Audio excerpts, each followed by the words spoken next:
Hi, this is Mr. Young.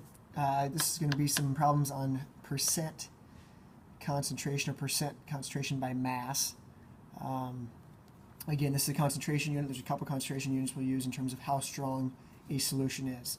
So kind of like when you see me? Hey. Kind of like when you make Kool-Aid. If you want to make it more concentrated, you add more of your solute. Okay, if you want to make it less concentrated, you either add less solute, or if you've already added too much solute, you would add some more water to dilute the taste of your Kool-Aid. So you're always changing the percent concentration. So the higher the percent concentration, the more stuff you have dissolved. In the case of Kool-Aid, the more sugar you have dissolved in comparison to the total amount of solution. So to find the percent mass of something, so whatever we're finding the percent mass of, we take the mass of that item. So if I want to know the percent mass of sugar in my Kool-Aid, I take the mass of Kool-Aid, or excuse me, mass of sugar, divided by the total mass of the solution. So that includes the solute and the solvent together. So solute divided by the total. Remember, this is out of 100 here. So we could set up a little proportion if we want to. So first one here wants to know, what is the percent mass of sodium bicarbonate in a solution containing 20 grams of sodium bicarbonate dissolved in 600 milliliters of water? Okay, so first thing you have to know is that 600 milliliters of water is the same thing as 600 grams of water, since the density of water is 1 gram per milliliter. So if we want to know our percent here, our percent would be our solute, which in this case is our sodium bicarbonate. We have 20 grams of that, divided by the total. So not just the 600 grams of water, but the total. So 620 grams.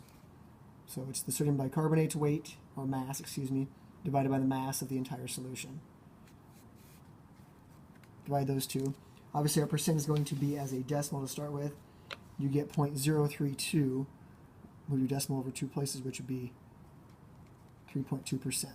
So more than likely, that is an unsaturated solution. You probably could dissolve more than 20 grams of sodium bicarbonate into the 600 grams of water.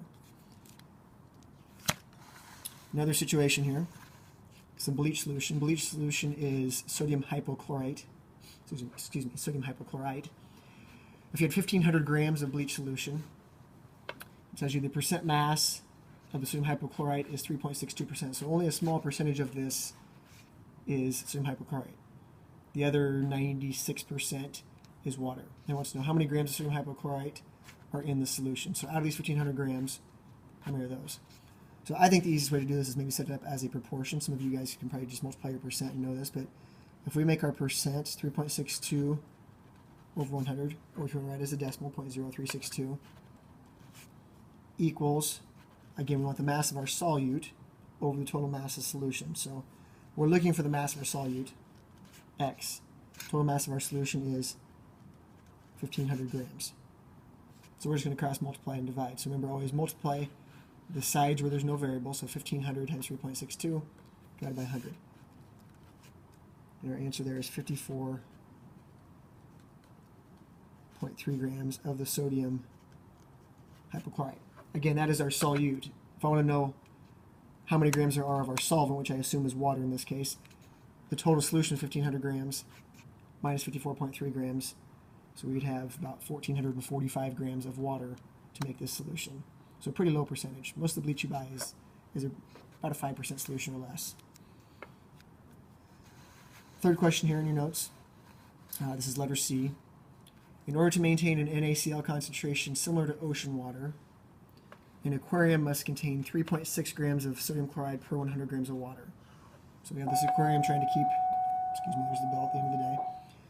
So we need 3.6 grams of sodium chloride per 100 grams of water. Wants to know what is the percent mass of sodium chloride in the solution. So again, our percent would be our mass of solute, which is 3.6 grams, divided by our total mass solution. So not just 100, but 100 plus the 3.6, so it'll be 103.6. And the percent there is about 3.47%. So again, pretty small percentage. Ocean water is not all that salty unless you go to Great Salt Lake or the Dead Sea. Very, very salty there. Last one here, a solution is 30% salt. Wants to know what mass of solution must be used if one desires to have 4 grams of salt. So if you want to get 4 grams of salt removed from the solution, and it's a 30% solution, you got to figure out how much solution do we need to get that much. So again, take our percent, put your 30 over 100, and we want to get 4 grams of salt. Salt is our X out of, I'm sorry, we want to get 4 grams of salt, my fault. We want to get 4 grams of salt, and we're trying to figure out how much total solution we'd need to get 4 grams of salt.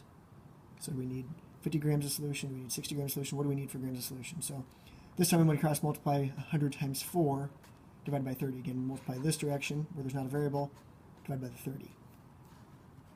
And our mass of solution in this case is going to be about 13.3 grams of solution. So that means there'd be 4 grams of salt in the 13.3 grams of solution. That means the other 9.3 grams would be water. That's it. I'm sure you guys like my finger. If I can get that over there. If you need to see a nasty finger, there it is. Have a good day.